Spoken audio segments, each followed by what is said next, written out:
Morning. ഇന്ന് നമ്മൾ പൂരിക്കൊക്കെ ഉണ്ടാക്കുന്ന മസാലയില്ലേ, ആ മസാല നമുക്കൊന്ന് ഉണ്ടാക്കവേ. അതിനാവശ്യമുള്ള സാധനങ്ങൾ: പൊട്ടറ്റോ 2 എണ്ണം, 1 ക്യാരറ്റേ ഉള്ളൂ, അത് 2ആയിട്ട് മുറിച്ച് വെച്ചേക്കുന്നതേ ഉള്ളേ. പിന്നെ 2 പച്ചമുളക്, 2 വറ്റൽമുളക്, ഒരു ചെറിയൊരു കഷ്ണം ഇഞ്ചി, 1 ടീസ്പൂൺ ഉഴുന്ന്, 1 കറിവേപ്പില.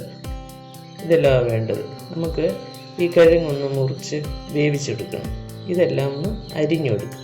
ഓക്കെ, നമ്മൾ കിഴങ്ങ് കുറച്ച് ഉപ്പിട്ടിട്ട് വെന്ത് വെച്ചേക്കുവാണേ. അത് ഇതുപോലെ ഒരു സാധനം കൊണ്ട് നമുക്ക് നന്നായിട്ട് ഇങ്ങനെ ഉടച്ചെടുക്കണേ. ഈ ഒരു കുക്കറിലിട്ട് അതിൻ്റെ മേളിൽ വെള്ളം വരത്തക്ക രീതിയിൽ വെള്ളം ഒഴിച്ച് കുറച്ച് ഉപ്പിട്ടിട്ട് വേവിക്കുന്നതാണ്. ഇതിപ്പോൾ നന്നായിട്ട് ഞാൻ ഉടച്ച് വെച്ചിട്ടുണ്ട്. മറ്റേ നമ്മുടെ ക്യാരറ്റും ഒക്കെ നന്നായിട്ട് അരിഞ്ഞ് വെച്ചിട്ടുണ്ട് കേട്ടോ. ഇനി ഇത് നമുക്ക് വഴറ്റിയെടുക്കാം. നമ്മൾ കുറച്ച് എണ്ണ ഒഴിച്ച് കൊടുത്തിട്ടുണ്ട്. കടുക് ഇട്ട് കൊടുക്കണം. കടുക് പൊട്ടിക്കഴിഞ്ഞാൽ നമ്മൾ എടുത്ത് വെച്ചേക്കുന്ന ആ ഉഴുന്നില്ലേ, ആ ഉഴുന്നും കൂടെ ഇതിനകത്തോട്ട് ചേർത്ത് കൊടുക്കണം. കടുക് പൊട്ടിക്കഴിഞ്ഞ് നമ്മൾ ഉഴുന്ന് അങ്ങോട്ട് ഇട്ട് കൊടുക്കണം. ഉഴുന്നൊന്ന് മൂത്ത് വരണം. ഒരു ലൈറ്റ് ബ്രൗൺ കളറാവുക.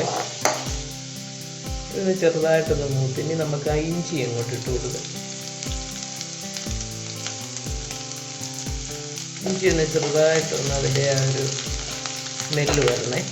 അത് കഴിഞ്ഞ് നമുക്ക് ഈ വറ്റൽമുളകും പച്ചമുളകും കൂടെ ആഡ് ചെയ്യാം. ചെറുതായിട്ടൊന്ന് വഴറ്റണം. ഇതിനകത്തേക്ക് സവോള അരിഞ്ഞ് വെച്ചേക്കുന്നത് കാണിക്കാൻ മറന്നുപോയി കേട്ടോ. സവോളയും കൂടെ നമ്മൾ ഇതിനകത്ത് ചേർത്ത് കൊടുക്കണം. ഈ അരിഞ്ഞ് വെച്ചേക്കുന്ന ക്യാരറ്റും ചേർക്കുന്നു. സ്വല്പം ഈ ക്യാരറ്റിന് ആവശ്യമുള്ള ഉപ്പും കൂടി ഇട്ട് കൊടുക്കണേ. ക്യാരറ്റിന് ഉള്ളിക്കും ആവശ്യമുള്ള ഉപ്പും കൂടെ നമ്മൾ ഇട്ട് കൊടുക്കണം. ഒരു നുള്ളു മഞ്ഞൾപ്പൊടി ഇട്ട് കൊടുക്കണം. അത് നന്നായിട്ട് ഇത് വഴറ്റിയെടുക്കണേ. ഒരുപാട് മഞ്ഞൾ കളർ എനിക്കിഷ്ടമല്ല കേട്ടോ. അത് കാരണം ആ മഞ്ഞൾപ്പൊടി ഞാൻ കുറച്ചേ എടുക്കത്തുള്ളൂ. അത് ഓരോരുത്തരുടെ ഇഷ്ടത്തിനാകാം കേട്ടോ. ഇവർക്ക് നല്ല കളർ ഇഷ്ടമാണ്, എനിക്ക് അത്ര കളർ അങ്ങോട്ട് ഒരുപാട്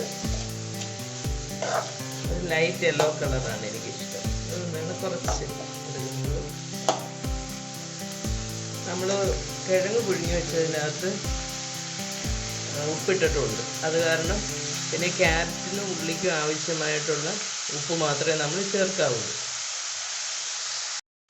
നമ്മൾ 2-3 മിനിറ്റ് ഇതിനകത്തിട്ട് വഴറ്റിയിട്ടുണ്ട്. അപ്പോൾ ഏതാണ്ട് ഒന്ന് വെന്തു ഈ ക്യാരറ്റും. അതിൻ്റെ അപ്പം നമ്മൾ കുറച്ച് കറിവേപ്പില ഒന്നിട്ട് കൊടുക്കുക. കറിവേപ്പില ഇട്ടൊന്ന് വഴറ്റി കഴിഞ്ഞാൽ ഉടനെ നമുക്ക് വേവിച്ച് വെച്ചേക്കുന്ന കിഴങ്ങ് അങ്ങോട്ട് ചേർത്ത് കൊടുക്കുക. കഴിഞ്ഞു. വളരെ ഈസി ആയിട്ട് നമുക്ക് പെട്ടെന്ന് വീട്ടിലുണ്ടാക്കാവുന്ന സാധനമാണ്. ഈ കിഴങ്ങും കൂടെ അങ്ങോട്ട് ചേർത്ത് കൊടുക്കുക. ചിലർക്ക് ഇത് ഇച്ചിരി കട്ടിയായിട്ടിരിക്കുന്ന മസാല ഇഷ്ടം, പക്ഷെ ചിലർക്ക് സ്വല്പം ലൂസായിട്ടുള്ളത് മസാലയായിരിക്കും ഇഷ്ടം. അപ്പോൾ നമ്മൾ എന്ത് ചെയ്യണമെന്നറിയോ, ഈ കിഴങ്ങ് വേവിച്ച വെള്ളം ഉണ്ടല്ലോ, ബാക്കി വെള്ളം, അതും കൂടി ഒരു സ്വല്പം അങ്ങോട്ട് ആഡ് ചെയ്ത് കഴിഞ്ഞാൽ കുറച്ച് ലൂസായിട്ടുള്ള മസാല കിട്ടും. ഇതിപ്പോൾ ഇച്ചിരി തിക്കായിട്ടുള്ള മസാലയാണ്. നമ്മളിങ്ങനെ അങ്ങ് എടുത്ത് കഴിയുമ്പോൾ തിക്കാണ്.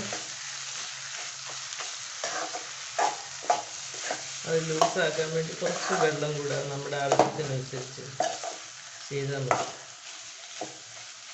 ഇങ്ങനെ ആയിരിക്കും ചിലർക്ക് ഇതായിരിക്കും ഇഷ്ടം.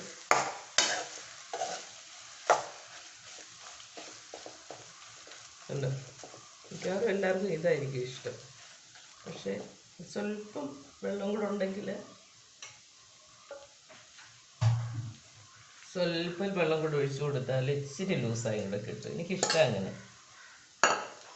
അപ്പം ഞാനൊരു സ്വല്പം കിഴങ്ങ് പുഴുങ്ങിയ വെള്ളം ഉണ്ടല്ലോ, അതും കൂടെ കുറച്ച് ഒന്ന് ചേർത്ത് കൊടുക്കുക.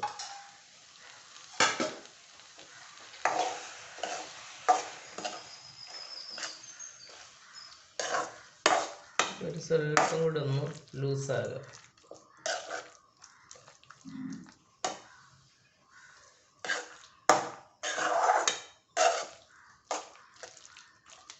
ഉണ്ടോ, ഇപ്പം ആവശ്യത്തിനുള്ള ഒരു ലൂസ് എന്ന് വെച്ചാൽ വെള്ളം പോലല്ല കേട്ടോ, ഒന്ന് അത്രയും കട്ടി വേണ്ട, അതാണ് ഞാൻ ഉദ്ദേശിച്ചത്. അടിപൊളി പൂരിക്ക് പറ്റുന്ന മസാല, നമ്മൾ പൂരി മസാല എന്ന് പറയും. പൂരി മസാല ഇവിടെ റെഡിയായി കേട്ടോ. Thank you.